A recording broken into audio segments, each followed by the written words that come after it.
Oi pessoal, eu sou Romene Carelli. Hoje eu vou ensinar para vocês, a gente vai bater um papinho, eu vou ensinar para vocês um frango com quiabo, clássico de Minas Gerais, mas não vou fazer angu não, eu vou fazer canjiquinha. Quer aprender? Vem comigo.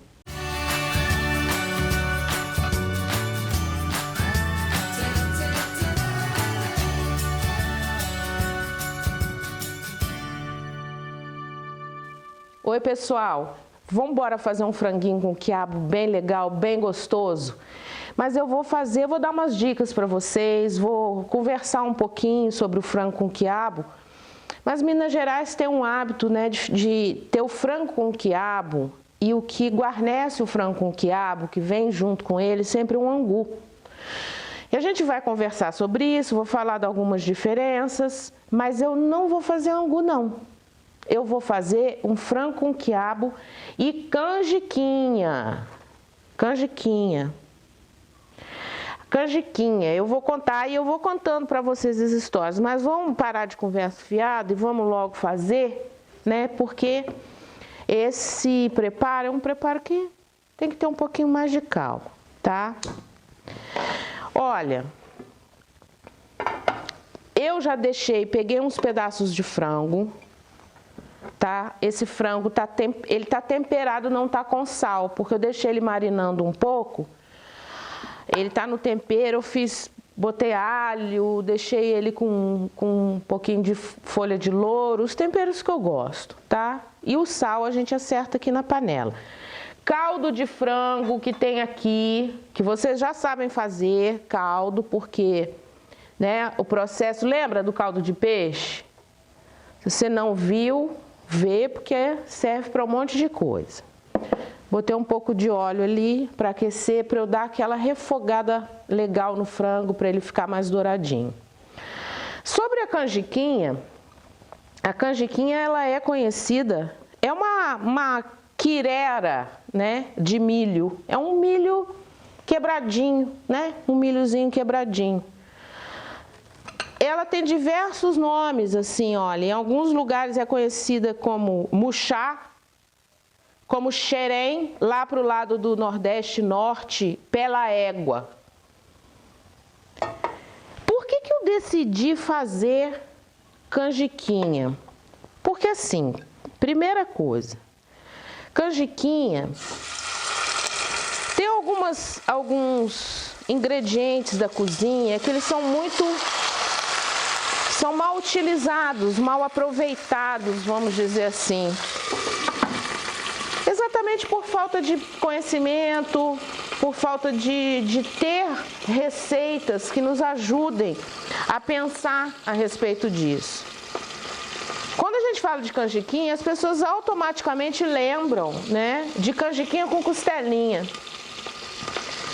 Mas a canjiquinha, xerém, né, muxá, dá para fazer doce. E é exatamente para desmistificar um pouco isso, de achar que a canjiquinha, sabe, não serve para tanta coisa, não tem muita utilidade.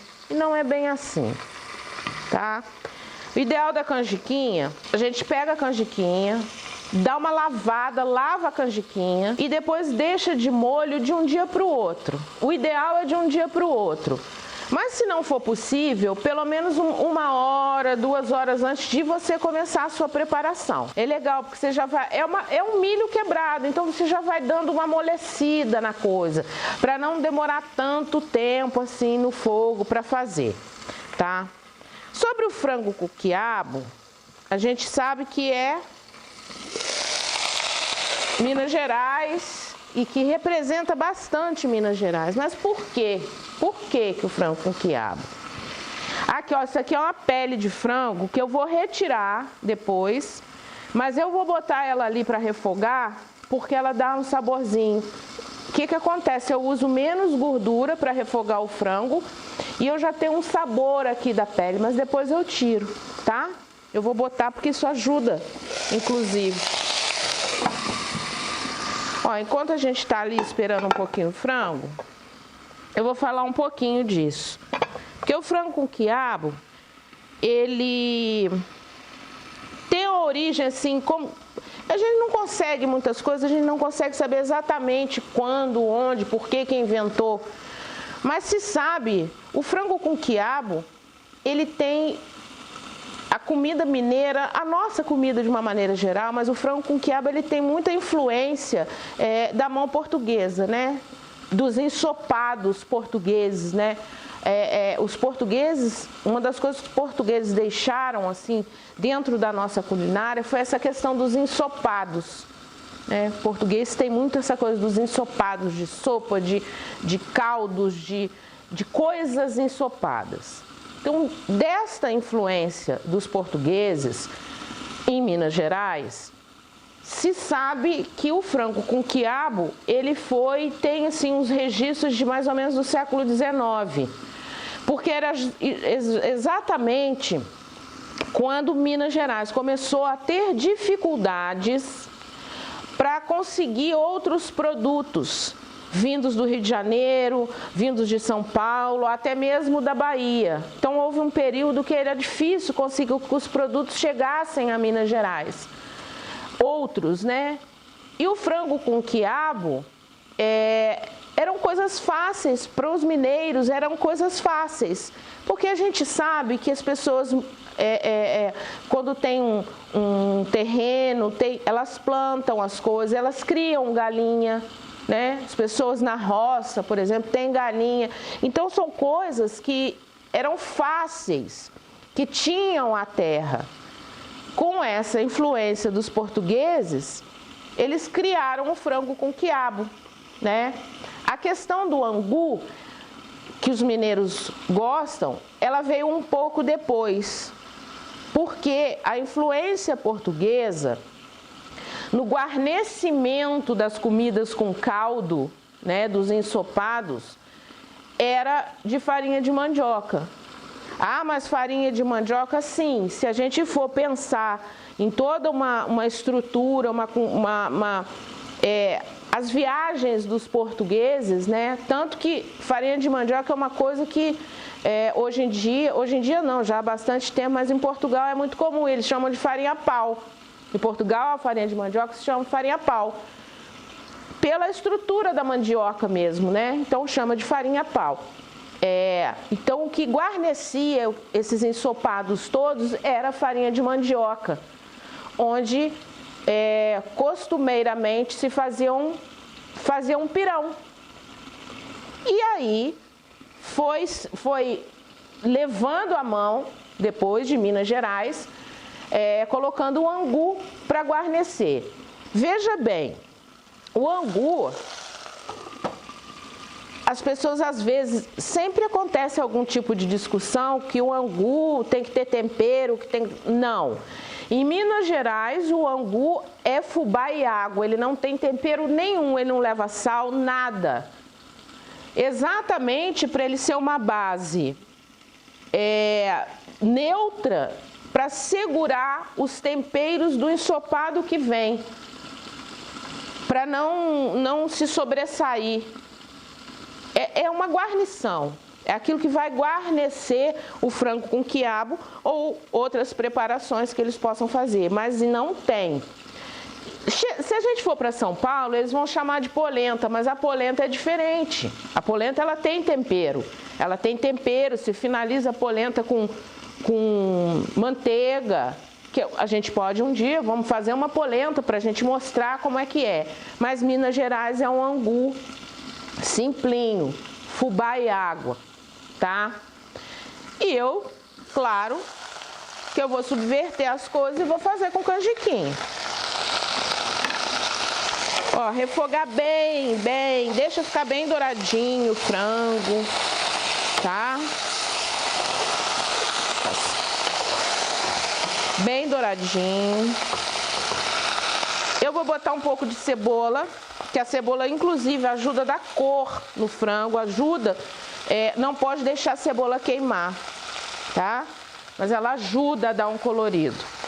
Vou botar um pouco de cebola, que alho já tem, lembra? Eu falei que deixei o frango marinando, coloquei ele no alho, no louro, nas coisas que eu gosto. Em Minas, eles costumam muito Ou coloca tomate, um pouco de tomate para dar cor. Eu não vou fazer isso porque eu estou subvertendo um pouco mesmo as coisas. Mas eles também costumam usar coloral. Por que eu estou falando sobre isso? Porque tem pessoas que têm um pouco de preconceito com coloral. Eu já ouvi muito isso das pessoas. Ai, porque põe coloral, ai, porque não sei quem. Coloral não é uma... Coloral é do urucum. É natural. A gente precisa compreender certas coisas dentro da cozinha, dentro da vida da gente. A gente cria preconceitos sem entender as coisas exatamente como elas são. Né? O coloral ele é do urucum, é um pó de urucum que para dar cor, dar colorido nas coisas. Muitas das vezes, às vezes a pessoa quer dar um colorido, para o negócio não ficar branquelo, não tem um tomate, mas tem coloral, porque é fácil inclusive de conservar, guardar dentro de casa um potinho com coloral. Vai lá, coloral ou colorífico, depende do lugar, né? Que aí tem um nome diferente. E coloca para dar um colorido. Então a gente precisa entender essas coisas como coisas naturais. Se a gente for pensar, eu tô louca para falar uma bobagem aqui, mas aí eu fico com a consciência, eu vou falar, por exemplo, cicuta também é natural e é veneno.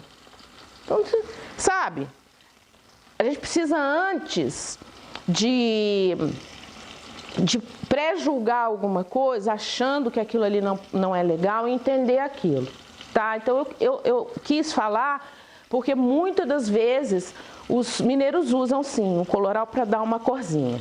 Eu vou agora botar um pouquinho de caldo de frango, vou botar o caldo de frango para esse frango aqui cozinhar. E aí a paciência e a gente vai dar seguimento a outras coisas e depois vamos montar o prato. Eu vou botar caldo, vou deixar, e aí aquilo, quando que tá pronto, quando você provar, quando você for lá e perceber que o frango está macio e está cozido, né?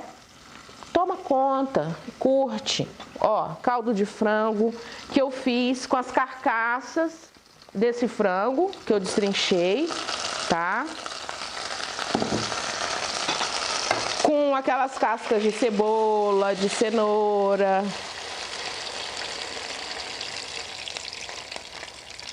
Ó, agora eu vou botar aqui.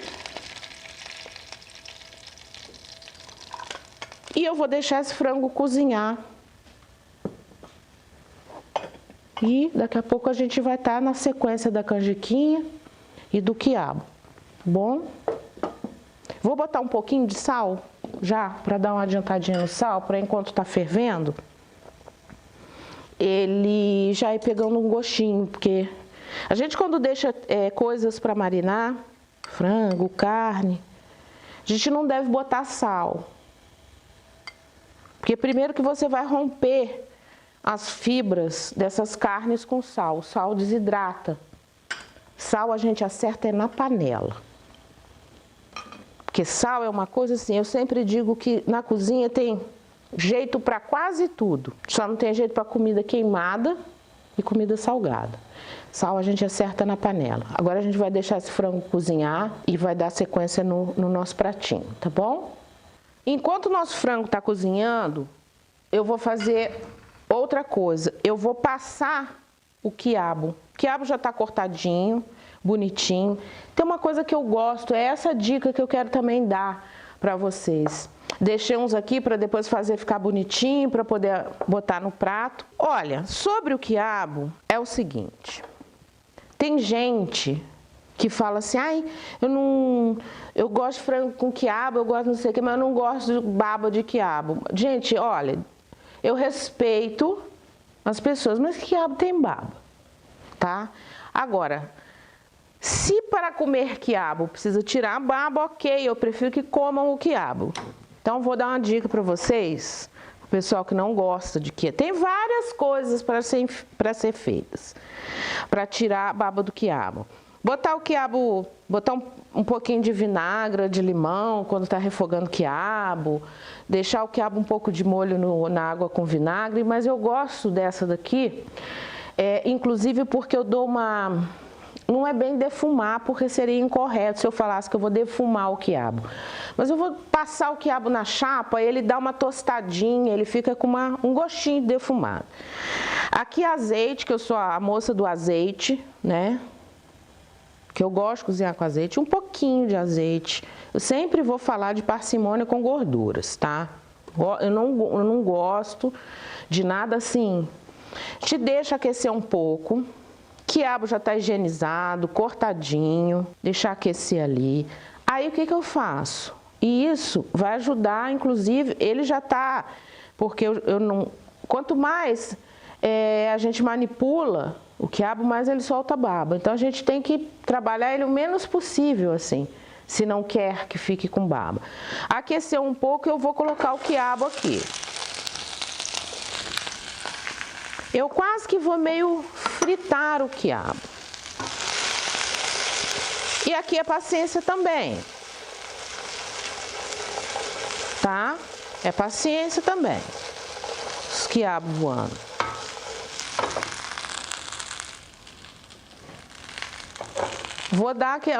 Eu vou refogando o quiabo. Não precisa ficar mexendo muito não, tá? Deixa ele não deixa queimar, né? Não deixa queimar. Mas eu deixo o quiabo ali, ele vai tostando, ele vai dando aquela tostadinha, vai dando meio que uma caramelizada, que eu acho bem legal também.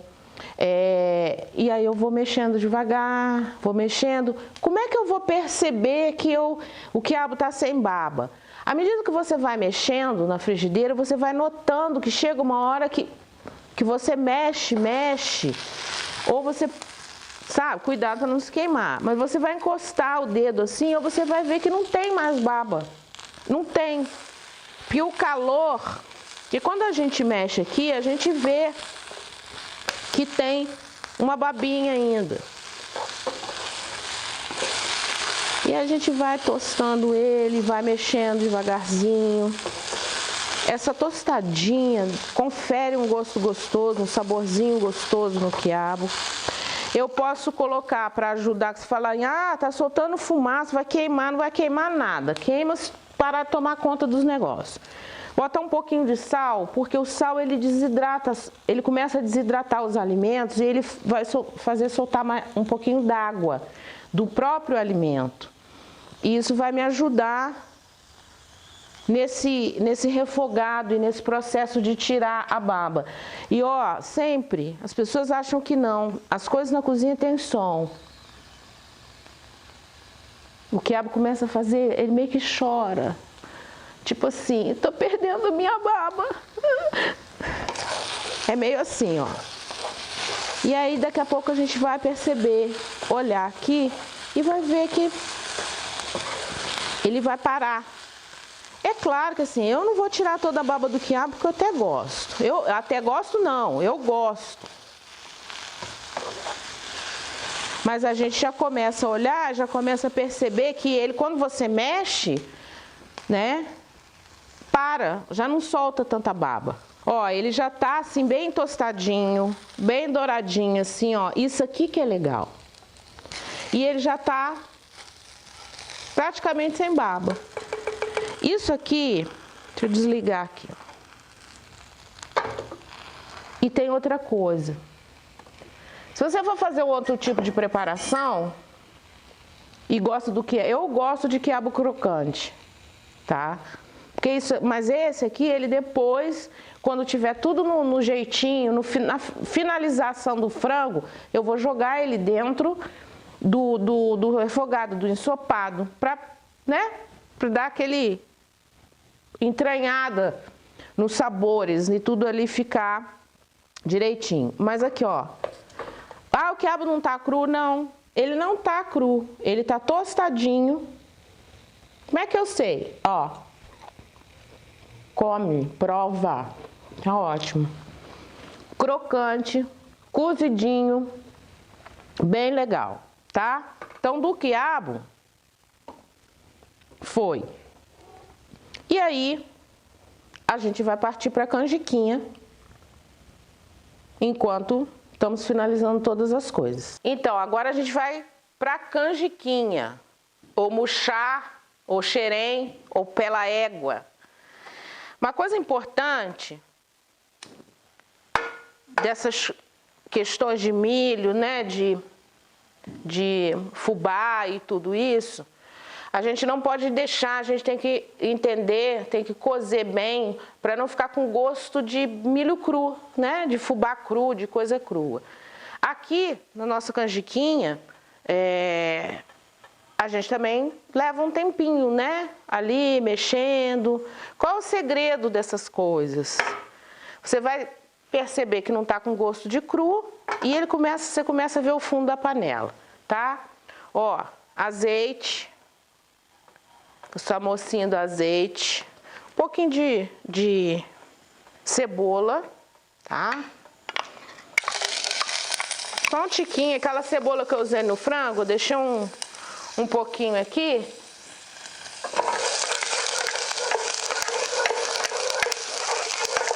Deixa queimar não, tá? Só para ela dar um saborzinho. Aí aqui eu venho com um pouco mais de caldo de frango. Inclusive eu vou tirar um pouquinho do caldo, que esse aqui já tá um pouco mais dissolvido. Eu vou tirar o caldo do frango, que eu cozinhei o frango ali, para juntar assim como é. Lembra que eu estava falando dos portugueses, da coisa de usar a farinha de mandioca e fazer pirão com o caldo dos ensopados? Então, eu vou fazer isso com o frango que eu botei para cozinhar. Esse caldo está bem mais forte, então eu vou usar ele um pouco desse caldo aqui para cozinhar essa canjiquinha, tá? Para dar um reforço aqui nesse caldo, porque esse outro que eu coloquei aqui para canjiquinha, ele já estava um pouco mais diluído. E aí aqui eu venho com a canjiquinha aqui.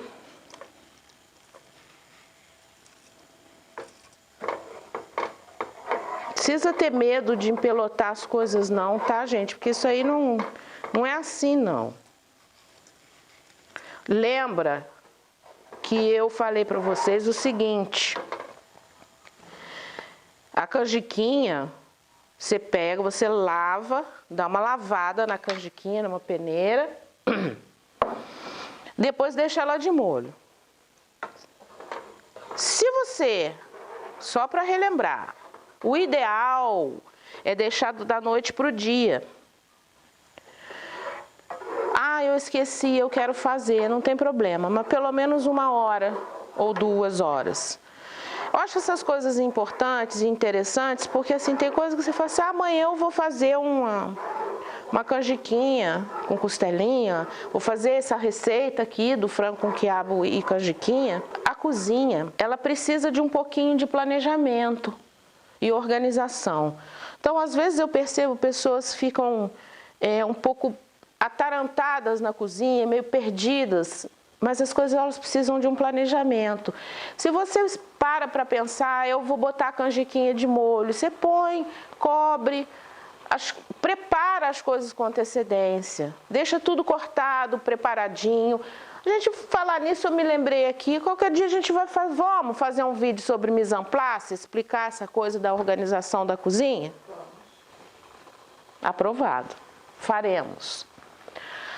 Eu vou botar um pouquinho só de sal, porque entrou caldo, já tem sabor ali no caldo, é coisinha pouca. Lembra que eu falei do angu de Minas, que é só água e fubá, né? Então, só um pouquinho. Aqui é onde eu disse para vocês que eu ia subverter um pouco. Minas Gerais, por que eu estou subvertendo? Porque as coisas elas demoraram algum tempo para a canjiquinha fazer parte da alimentação de uma maneira geral. Porque quando a gente chega e pessoas da roça que tem criação, essa quirela é muito usada para alimentar a galinha, né? Então, assim, por isso que eu acho legal ficar falando das coisas, ficar mostrando as coisas, os usos das coisas, para as coisas não se perderem, porque senão as coisas se perdem no mundo. Porque inclusive os saberes culinários, os saberes de uma maneira geral, muitos deles são passados oralmente. E algumas pessoas fazem os seus registros, cadernos de receita da avó, da bisavó, mas as coisas se perdem. E hoje em dia as pessoas estão muito apressadas na vida, né? Elas têm muita pressa para tudo, inclusive para que a comida fique pronta. Tem comida que fica pronta rápido, tem outras que demandam de algum tempo de espera. E eu sempre vou insistir na mesma coisa, que tem que ter prazer. O mesmo prazer que você tem quando você se senta à mesa e recebe uma comida gostosa que você come, você fala, nossa, isso está muito bom. É o mesmo prazer que a gente tem que ter em cozinhar. Olha, uma coisa que eu sempre digo, essas coisas com milho, essas papas, vamos dizer assim, paciência, porque chega uma hora que começa a cozinhar, isso começa a pular. Tem gente que não gosta de fazer as coisas porque fala assim, ai, vou me queimar, vou não sei o quê. Paciência, cuidado, mexe, abaixa o fogo. É que eu amo esse fogão aqui, mas ele é uma boca coreana, eu vou falar isso sempre, vocês vão cansar de ficar ouvindo isso. Eu adoro, mas às vezes abaixar o fogo nele é difícil. E aí quando você começa a mexer, porque esse ponto do blup, blup, blup, blup, blup, exatamente aonde você sabe que tanto o fubá quanto a canjiquinha, que eles estão começando a cozinhar. E as pessoas... Por que em alguns lugares isso aqui chama pela égua? Porque se cair quente, vai pelar mesmo. Apela mesmo. Só que como você se entende de modo a não se queimar, não ter problemas, mexer, baixa o fogo, calma, calma, mexe. Ó, ele vai parando de ficar nervoso. A comida vai, a canjiquinha deixa de nervosismo. Ó, ela já vai. E aqui, gente, de novo, provar. Como eu já deixei de molho, e eu deixei da noite para o dia, pode ser que esteja mais, o milho já esteja mais macio, mas tem que provar, só cuidado para não queimar, porque, né, lembra do pela égua? Pela língua também, eu sou da boca.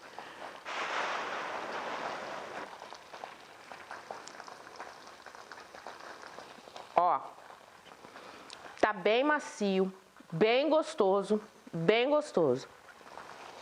Se você gosta dele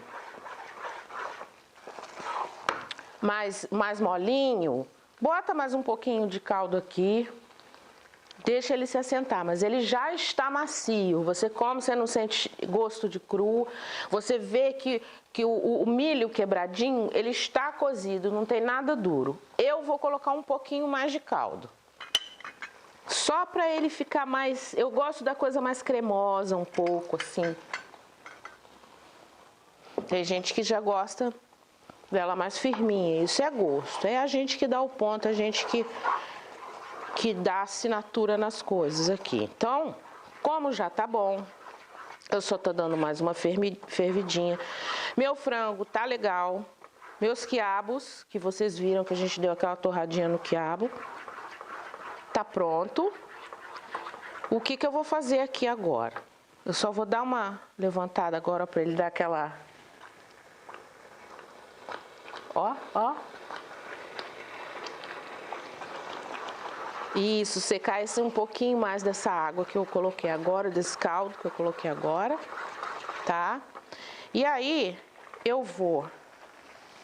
Aqui, eu vou trazer o frango só para ele dar uma aquecida.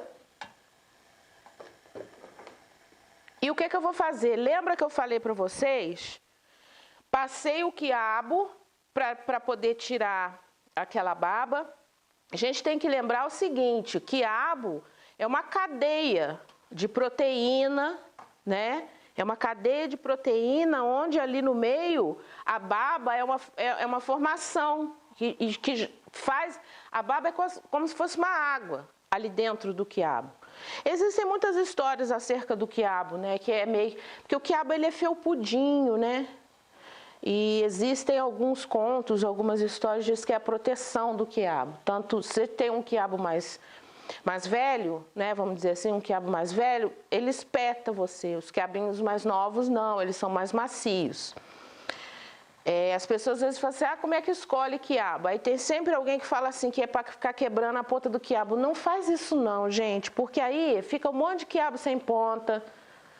Como é que eu escolho o quiabo? Se eu for escolher quiabo, tente escolher os quiabos mais novos.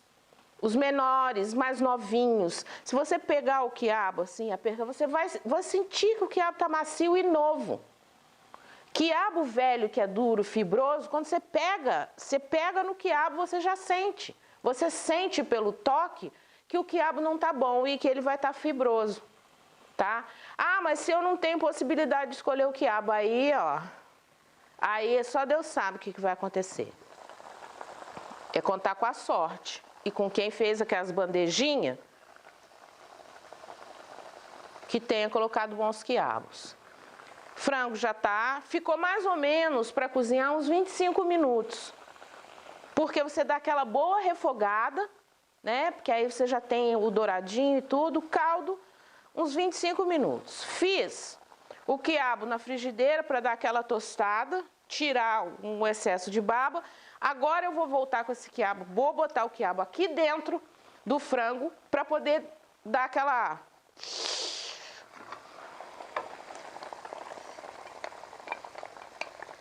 Os sabores se juntarem novamente. É coisa rapidinha, você volta o quiabo aqui, deixa fervura subir e já está. Eu vou montar 2 pratos. Assim, vou montar fazer duas variações sobre o mesmo tema. Ferveu, tá ali. E agora eu vou preparar os pratinhos para o serviço, tá?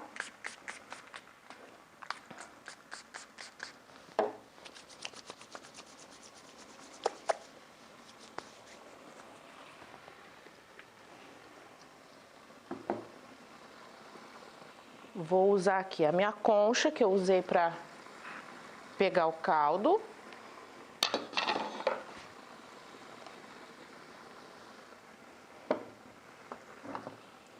Eu vou pegar aqui a canjiquinha.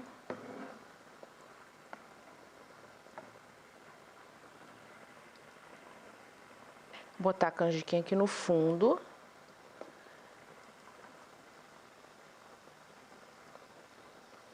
Ok.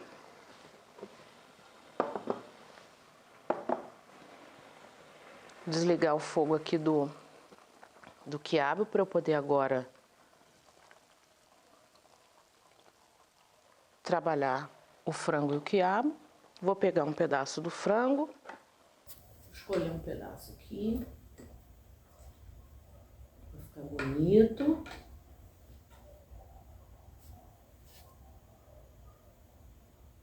Botar o frango.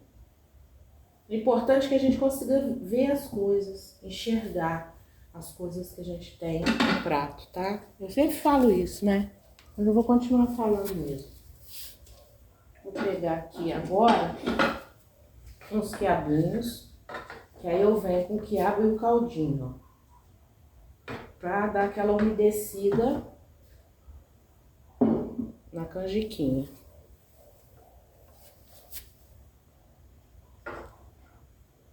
Quiabos.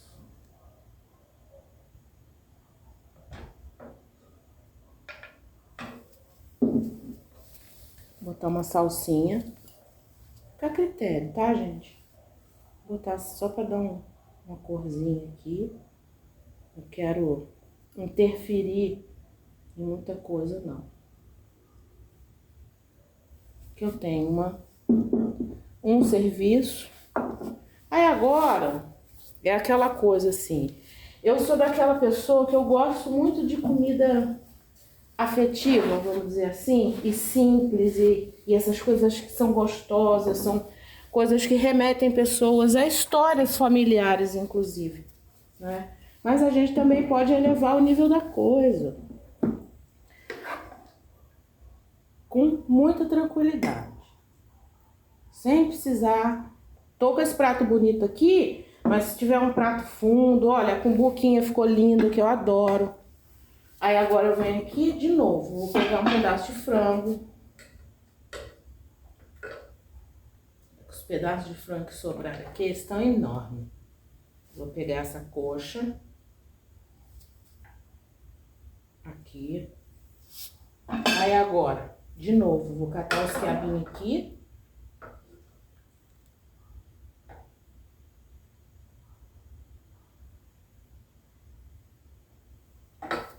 Eu vou limpar o prato aqui e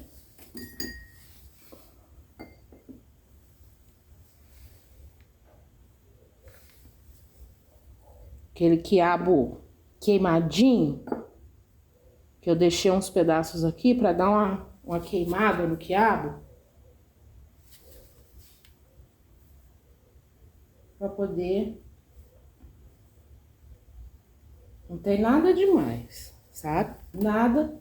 Então, olha, aí a gente dá uma elevada na coisa, tá? Não tem nada demais, é a mesma coisa, a mesma preparação. Só que eu gosto muito dessa rusticidade, eu gosto mesmo. Ó, sobrou um quiabo aqui, ó, vou dar uma enfeitada nesse aqui, ó. De novo, esse quiabinho aqui. Então você só deu um up na coisa. Então demos frango com quiabo e canjiquinha, ou xerém, ou pela égua, ou muxá. Viva Minas Gerais! Ó, se você gostou do vídeo, compartilha com seus amigos. Não esquece de se inscrever, não. A gente se vê no próximo vídeo.